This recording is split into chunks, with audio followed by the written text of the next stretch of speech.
কাকে জবে করা হচ্ছিল? ইসহাককে নাকি ইসমাইলকে? ইসমাইলকে জবে করা হচ্ছিল। তাহলে একজন এই বংশে পাওয়া গেল যাকে জবে করা হচ্ছিল। এবার আমরা আরেকটা কোরবানির ইতিহাস দেখার চেষ্টা করি, আরেকটা কোরবানির ইতিহাস। সেই কোরবানির ইতিহাসটা কিরকম? আচ্ছা, আমরা আবার ফিরে যাব ইসমাইল এবং হাজেরার কাছে।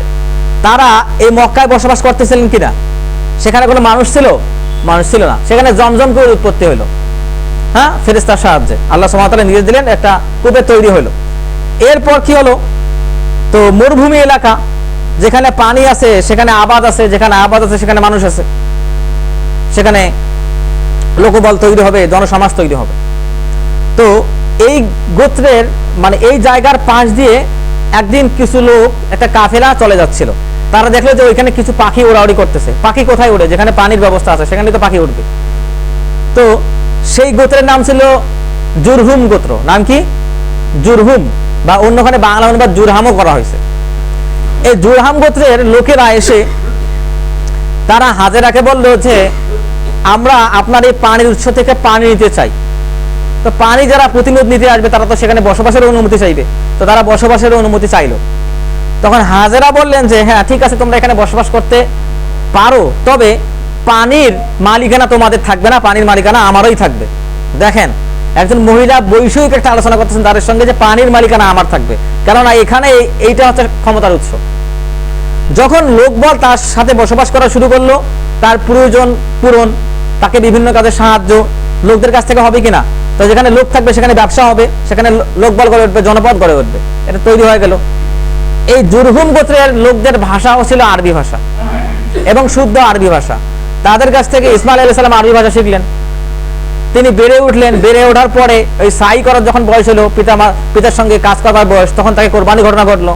এরপর কোরবানি ঘটনার পর তাকে আবার সেখানে রেখে আসা হইলো। রেখে আসার পরে তিনি বড় হয়ে গেলেন এবং জুরহাম গোত্রে বিয়ে শাদী করে ফেললেন। বিয়ে শাদী করার পর ওইখানে তার বংশ পরম্পরা চলতেই থাকলো।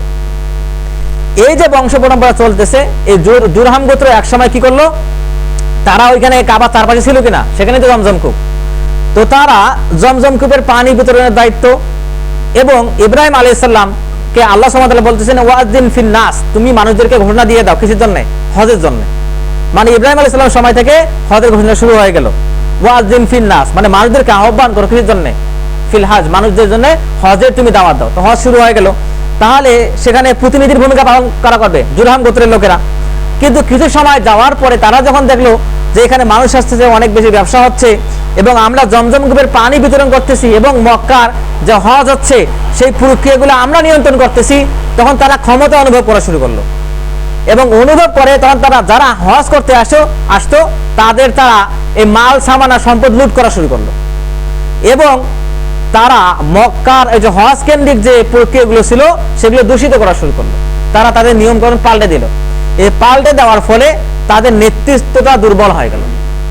দুর্বল হওয়ার ফলে আশেপাশে আরেকটা গোত্র বসবাস করতো, সেই গোত্রের নাম আছে খুজা গোত্র। নাম কি? খুজা গোত্র। সেই খুজা গোত্রের লোকেরা প্রথমে তাদের সঙ্গে মিত্রতা স্থাপন করলো, যে আমরা তোমাদের মতোই তোমাদের আশেপাশে থাকবো, ব্যবসা বাণিজ্য করবো। এভাবে তারা মিত্রতা স্থাপন করলো। করার পরে তারা কি করলো? নিজেদের ক্ষমতা গোছাইতে শুরু করলো এবং আশেপাশে যারা বীতশ্রদ্ধ হয়ে গেছে জুরহাম গোত্রের প্রতি, তাদের সঙ্গে তারা ঐক্যবদ্ধ হইলো। হওয়ার পরে তারা বিভিন্ন কাজে নিজেদেরকে নিয়োগ করা শুরু করলো এবং জুরহাম গোত্রের সঙ্গে খুজা গোত্রের একটা দ্বন্দ্ব শুরু হয়ে গেল। তো তারা আল্লাহর নির্দেশকে অমান্য করছে, তার মানে নৈতিক স্থলন ঘটছে তাদের। তখন আল্লাহ সুবহানাহু ওয়া তাআলা এই জুরহাম গোত্রের উপর খুজা গোত্রকে চাপিয়ে দিলেন। চাপিয়ে দেওয়ার পর খুজা গোত্র মক্কার নেতৃত্ব স্থানে চলে আসলো এবং জুরহাম গোত্র যখন চলে গেল তখন তারা একটা কাজ করলো। সেই কাজটা হচ্ছে যে আমাদের ক্ষমতার উৎস ছিল এই মক্কা, এই জমজম কূপ। তারা চলে যাওয়ার আগেই তারা কি করলো? ওই জমজম কূপটা বিভিন্ন অস্ত্র, বিভিন্ন দেবদেবী, বিভিন্ন মূর্তি, বালি দিয়ে ভরাট করে দিয়ে গেল, যে যেন এইটা কেন্দ্রে তারা ক্ষমতা চর্চা করতে না পারে। জমজম কূপটা বন্ধ করে দিয়ে গেল। দিয়ে যাওয়ার পরে তাদের একটা উদ্দেশ্য ছিল পরবর্তীতে আমরা যখন ফেরত আসবো এটা খনন করব এবং এটা চালু করব আমরা। এবং তারা ক্ষমতার মূল কেন্দ্র সেটাকে তারা নষ্ট করে দিয়ে চলে গেল, জমজম কূপকে নষ্ট করে দিল। এরপর খুজা গোত্র আসলো। খুজা গোত্র চলে যাওয়ার পরে কয়েক হাজার বছর পরে সেখানে কুরাইশ বংশের আবির্ভাব শুরু হলো। কুরাইশরাও ঠিক ওইভাবে তাদের কাছ থেকে ক্ষমতা ছিনিয়ে নিলেন। ছিনিয়ে নেওয়ার পর কুসাই ইবনে কিলাব ছিল সেই কুরাইশদের নেতা। তিনি সমস্ত গোত্রকে ঐক্যবদ্ধ করলেন। কুসা ইবনে কিলাব, তিনি রাসূলুল্লাহ সাল্লাল্লাহু আলাইহি ওয়াসাল্লামের পঞ্চম পূর্বপুরুষ ছিলেন, মানে দাদা পরদাদা তারপরের দাদা তারপরের দাদা ছিলেন। এরপরে সেখানে চতুর্থতম বংশে আসলেন আব্দুল মুত্তালিব। রাসূলুল্লাহ সাল্লামের দাদা কিনা আব্দুল মুত্তালিব আসলেন। আব্দুল মুত্তালিব একদিন হাতিমে, কাবার উপকণ্ঠে হাতিমে একদিন শুয়েছিলেন, সেইখানে তিনি, তারা কিন্তু পৌত্তলিক ছিলেন, মূর্তি পূজারী ছিলেন।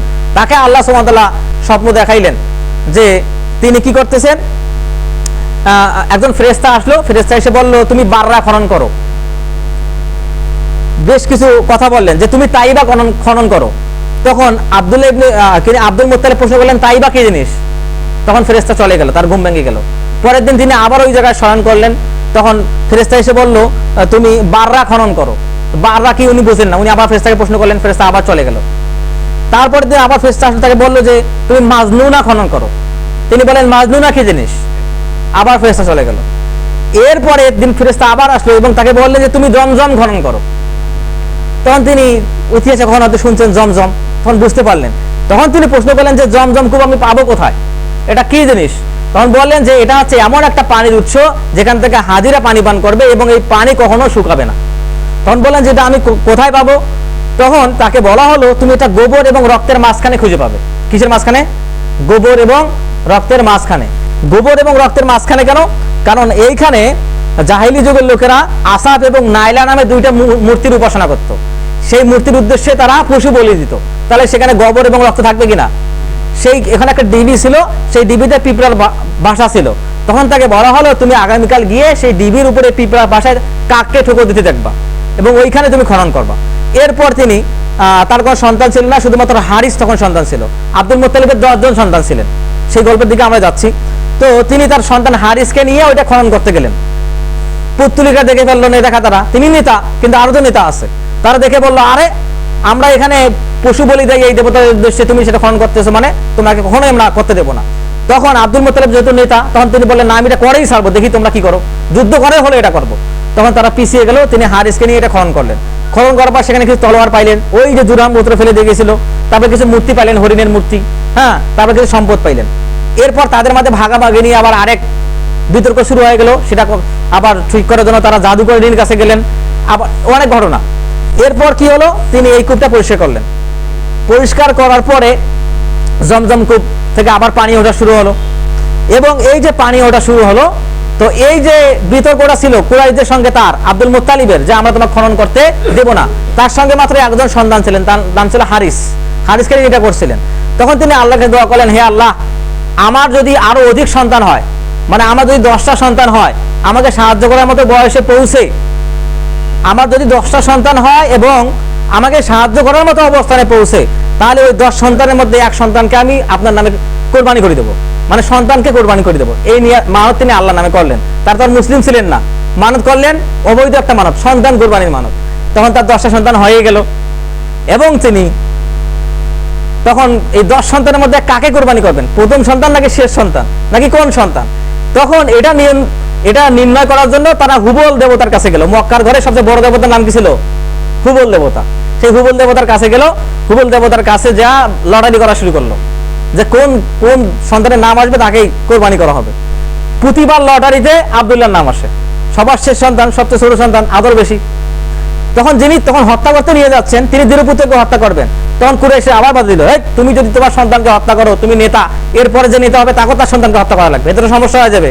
তো তুমি এখন কি করো, তুমি একটা সমস্যার এটা সমাধান খোঁজার চেষ্টা করো, কি সমাধান হইতে পারে। তারা আরেক জাদুকরীর কাছে গেলেন, মানে মহিলা জাদুকরী। দেখেন মহিলাদের ক্ষেত্রে জাদু কতটা ক্রিয়াশীল। তারা আবার জাদুকরীর কাছে গেলেন। সেই জাদুকরীর নাম তাফসীর গ্রন্থগুলোতে দেখলাম সাজা নাম দেওয়া হয়েছে।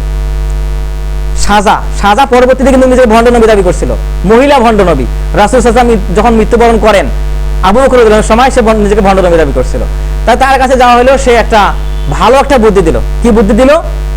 যে তুমি যাও লটারি করো, প্রতিবার লটারিতে লটারিতে যদি আব্দুল্লাহর নাম ওঠে, তুমি 10টা করে আব্দুল্লাহর বদলে 10টা করে উট কোরবানি দেবার নিয়ত করবা। যতবার আব্দুল্লাহর নাম উঠবে ততবার 10টা করে উট যাবে। তো আব্দুল্লাহর নাম 10 বার আসলো, কয়টা উট হইলো? 100টা উট। 11তম বার কান উঠলো, উটের নাম উঠলো। তখন আবার অন্য কেউ বলছেন যে আব্দুল্লাহর নাম 10 বার উঠছে, তারপরে আবার দিয়েছেন, আবার উঠছে, তারপরে আবার দিয়েছেন, আবার উঠছে। 100টা হওয়ার পর তিনি আবার যখন 12তম বার উঠছে, 11তম বার, তখন আরো 100টা বাড়ে দিয়েছেন, 200টা হইলো। 12তম বার যখন আবার উঠছে, আবার 100টা বাড়ে দিয়েছেন, 300টা উঠ হইলো। দুইটা বর্ণনা, কেউ বলছেন 100 উঠ, কেউ বলছেন 300 উঠ। এই বর্ণনাগুলো তাফসীর গ্রন্থগুলো থেকে আমি বলতেছি। এরপর কোরবানি করা হইলো, সেগুলো কোরবানি করা হইলো। তাহলে প্রথমত রাসূল ইসলামের পিতা, বায়োলজিক্যাল ফাদার আব্দুল্লাহকে কোরবানি করার একটা ইতিহাস পাইলাম। আবার প্রথমে পাইলাম ইসমাইল আলাইহিস সালামকে কোরবানি করা হচ্ছে। তাহলে এই জন্য রাসূল সাল্লাল্লাহু আলাইহি ওয়াসাল্লামকে, এটা মুআবিয়া রাদিয়াল্লাহু আনহু থেকে বর্ণিত, তিনি বললেন যে একদিন রাসূল সাল্লাল্লাহু আলাইহি ওয়াসাল্লামকে একজন লোক এসে বলল, ইয়া ইবনে যাবিহাইন, হে দুই কুরবানি দাতার সন্তান, হে দুই কুরবানি দেওয়ার সন্তান, কুরবানি দেওয়া পিতার সন্তান। তার দুই পিতা, একজন হচ্ছে ইসমাইল আলাইহিস সালাম আর একজন হচ্ছেন আব্দুল্লাহ। দুইজনকে কোরবানি দেওয়া হয়েছিল, তারা কোরবানি হয়েছেন, কিন্তু প্রতিস্থাপন করে দিয়েছেন আল্লাহ সুবহানাহু ওয়া তাআলা। তাহলে হইল কিনা? তখন রাসূল সাল্লাল্লাহু আলাইহি ওয়াসাল্লাম হেসে ফেললেন।